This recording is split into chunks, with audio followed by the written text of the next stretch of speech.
All right, Ken. Who was the best teammate you've ever played with? Jeez, how long have I got? Teammate, it'd have to be someone in the back line. Yeah, okay. Because let's face it, that's where games are won. Yeah, yeah. I reckon at East Perth, the best teammate was Bradley Smith. Bradley was a fine player and also a most courageous player. Who was the hardest working teammate? Hardest working teammate. I came up for my first training session here at Leederville with Bully McHale. So I had a couple of weeks there just before the draft camp, and I looked at how Wolfie trained. You know, being a roof plumber, I think that's what he is, in the roof all day, and then coming to training and wiping the floor with 18-year-old kids in the gym. I just looked at him and went, well, wow, like that's the standard. So I'd have to probably say Wolfie, and no wonder he played 486 games because you know he was just an animal. Ken, who was the hardest working teammate you ever played with? Gary Gillespie. All right. Gary was, he was called back in the 60s and 70s the smallest battleship in the world, and he was the smallest player on the ground, the toughest, most courageous and the hardest worker, and made his state debut after he'd played 180 games of league football. So he started off as a wingman and then finished up as a halfback flanker, but Flea was his nickname. Really? Flea was the hardest working. That's funny. The guy who works at the club and one of our best players, Angus Schumacher, calls me Flea. So okay, he'll love that's to. A compliment. He'll love to hear that later. Jackson, who is the best teammate to go out on a night with? That's a good question, actually. This wouldn't happen very often. No, absolutely not. No, absolutely not. But I don't know, actually. Angus Scott goes okay when he drinks, which is hardly ever because I don't know. But yeah, and also Angus Schumacher. But probably the guy I'd say would be Stan Wright. From everything from drinking too much or just coming out with some outlandish stuff. He's just hilarious. Back in the day, who was the best teammate to go out on a night with? I'd have to say Mal Brown. Yeah. Because Mal was the most colourful character of the whole West Australian footy public. He was one of the boys, controversial. One disadvantage with him, he had very deep pockets. Yeah. And so he didn't buy many drinks, but it was always a fun night. Yeah, right. And I'd have to say Brownie. If you could play with any East Perth player now in 2022, who would that be? You. Ah, really? A toss-up between you and Angus. Yeah, right, okay. Yeah. Yeah. Angus is a good player. Jackson, if you could play with anyone from the 72 premiership side, who would it be?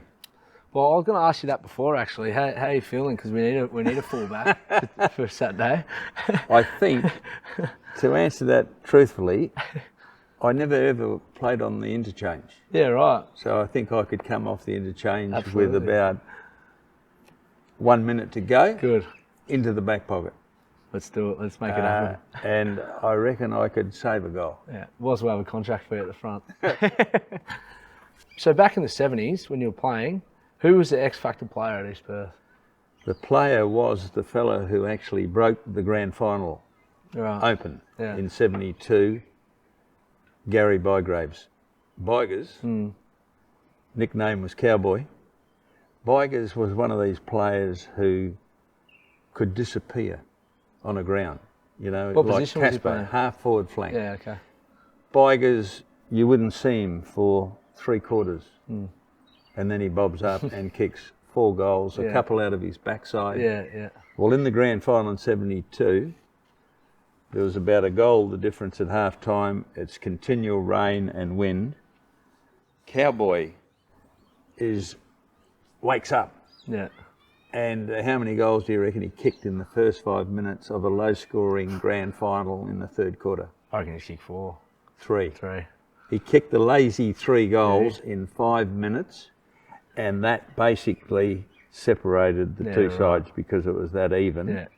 Yeah. Cowboy, just a freak. Could kick a long goal over his shoulder, courageous, but he did have a factor in him that he could disappear. You didn't see him for quite a while. Yeah, right.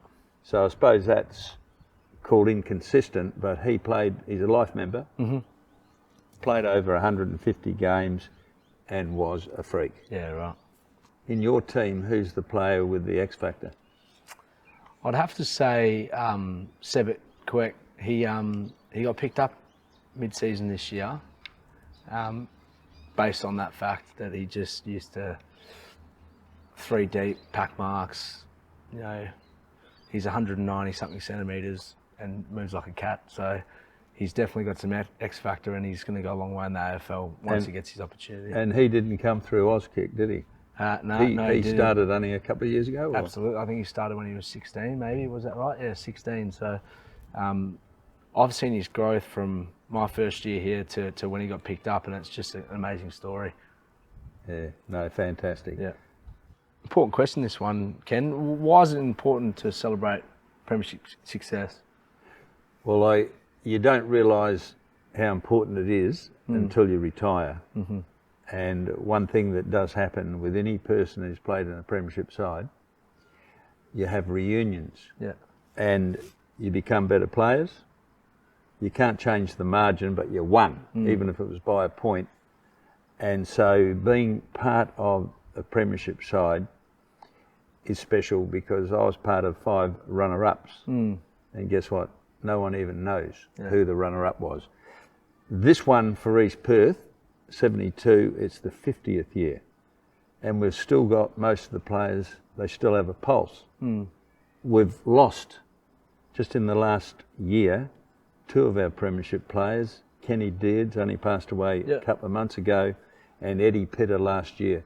So we've got still 20 players that have got a pulse, and it is great to get together. Yeah. The mateship, but it's the thing that actually people do. They don't make excuses of why they can't go, even if they're in the eastern states. Yeah. They make it. So it is very special. Jackson, why is it important to celebrate a premiership? And I'm not just talking about at East Perth, but I mean even in juniors, you know, if you're lucky enough to be in a premiership side. Yeah, I was lucky enough to win one at Kilbinia under 15s, and it's the only one I've ever won. That feeling of when the final siren goes, and again, we played Mount Lawley, undefeated all year, and we beat them in the grand final. So to be able to do that is just amazing, and I'd love for that to happen at this club as well. So ultimately, to see you guys on this Saturday I'll get a great kick out of that, even though I didn't play. So we'll be definitely mentioning, you know, your guys' premiership, and also 2002 as well. And the other one you want to think of, and I'm sure Barney will, mathematically, it's still possible for you to play in the finals. 1978, Barry Cable, East Perth scraped into the final 4 in the last 5 minutes of the last game of the year, and guess what? They went on and won. Won it, So that grand final that you did knock Mount Lawley off, who'd been undefeated, what was the margin? I think we pumped him in the end, maybe 20, 25 points, maybe 30 points. Because they wouldn't have been used to losing. Exactly right. No, thank you. Thanks, Ken.